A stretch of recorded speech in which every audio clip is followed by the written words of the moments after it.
The fault zones beneath the Mississippi River Valley have produced some of the largest modern U.S. quakes east of the Rockies, a region covered with old buildings not built to withstand earthquakes. Scientists say they know far too little about Midwestern seismic zones, such as the one that rumbled to life under southern Illinois on Friday morning. Some of what they do know is very unnerving. Friday's quake shook things up from Nebraska all the way to Atlanta, rattling nerves but doing little damage. It was a magnitude 5.2 earthquake centered just outside West Salem in southeastern Illinois, a largely rural region of small towns that sit over the Wabash Fault Zone. The area has produced moderately strong quakes as recently as 2002. It hasn't been studied to nearly the degree of quake-prone areas west of the Rockies, particularly along the Pacific coast.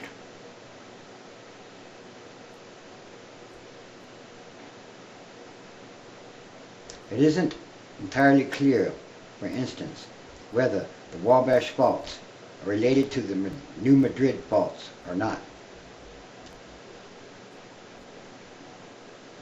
Some scientists say they are related, noting that the Wabash faults, which roughly parallel the river of the same name in southern Illinois and Indiana, are a northern extension of the New Madrid zone. But other scientists and researchers say they're not. I guess this is kind of like a mystery. In other words, scientists don't really understand what's really going on under the ground or under the earth. Anyway, there is a coming pole shift in the inner core of the earth. It is most likely made of iron, or it has an iron core. Anyway, since it's molten in different stages and degrees, varying degrees, inside the earth, there's different layers of the core. That means if the pole does shift, then there may be more movement under there, which would cause more earthquakes in diverse places, in many different places. Yes. Very well likely. Because there were over 600 earthquakes a week or two ago. 600 earthquakes in 10 days. About 150 miles off the Oregon coast. In a place, they don't usually have them like that. Anyway, there should be signs that the pole shift is in progress, or it's coming.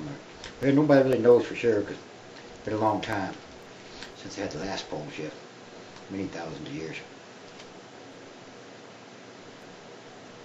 But anyway, this is how it's done.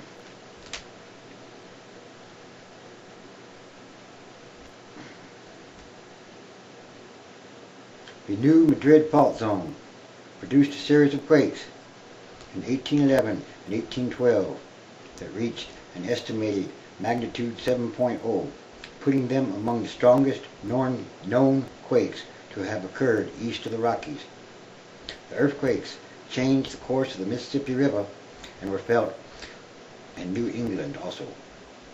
That distance of well more than 1,000 miles sounds impressive, but researchers and experts say earthquakes that happen in the Midwest commonly radiate out for hundreds of miles because of the bedrock beneath much of the eastern United States. Our bedrock here is old, very old, really rigid, and sends those waves a long way. Said a geologist with the Illinois State Geological Survey who works in Champaign, Illinois. He compared the underground rock, which in much of the Midwest lies from a few thousand feet to just a few feet below the Earth's surface, to liken to a bell that very efficiently transmits seismic waves like sound. On the other hand, California is younger bedrock, he explained. It's broken up, kind of like a cracked bell. You ring that, the waves don't go nearly as far.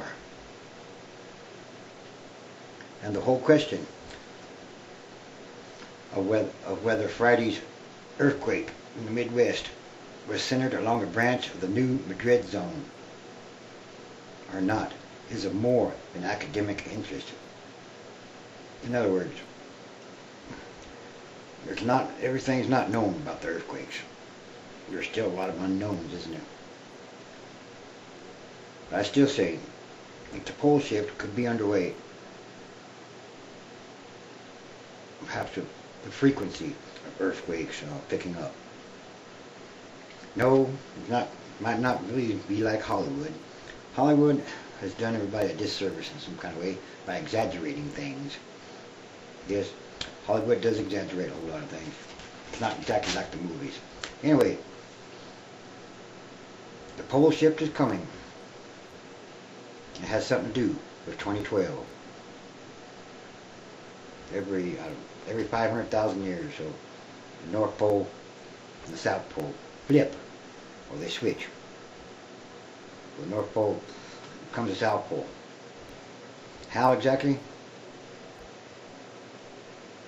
Yes, 2012 is getting closer.